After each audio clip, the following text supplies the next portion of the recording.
Hi friends, రీసెంట్గా నాగార్జున గారు ఓ ఇంటర్వ్యూలో నేనున్నాను మూవీ హిట్ కావడానికి కారణం ఎవరో చెప్పారు.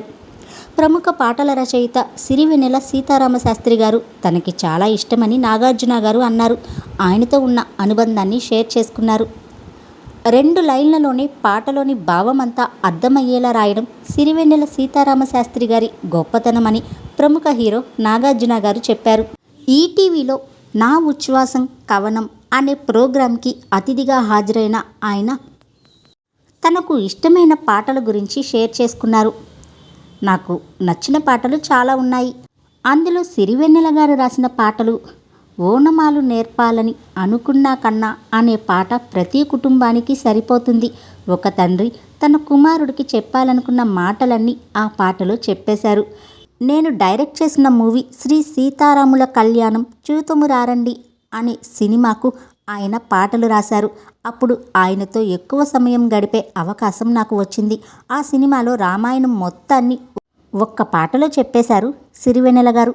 నాకు నచ్చిన పాటల్లో ఈ పాట కూడా ఒకటి. నేనున్నాను మూవీలో ఏ శ్వాసలో చేరితే అనే పాట నాకు చాలా ఇష్టం. అసలు ఆ మూవీ హిట్ కావడానికి ఆ పాటే కారణం. ఆ పాట నిజంగా అద్భుతం. మూవీలో కూడా కరెక్ట్ టైంలో ఆ పాట వస్తుంది. లింక్స్ మరో స్థాయిలో ఉంటాయి. నా సినిమాల్లో ఎక్కువగా శాస్త్రి గారి పాటలే ఉంటాయి. దానికి ప్రత్యేకమైన కారణం కూడా ఏమీ లేదు. శాస్త్రి గారు నాకు ఇష్టమైన పాటల రచయిత. నేను నిర్మించిన సినిమాల్లోని పాటలు ఆయన రాస్తే బాగుంటుంది అని అనుకునేవాణ్ణి. ఆయనతో నాకు చనువు ఎక్కువ.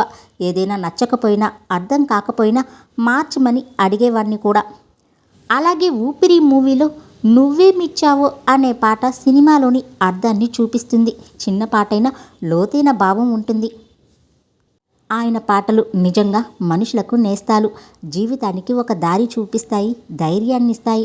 విన్నవారు గొప్ప ఆలోచనలు చేస్తారు. విన్నాక ఇలాంటి ఆలోచన మనకెందుకు రాలేదు అని అనిపిస్తుంది కూడా.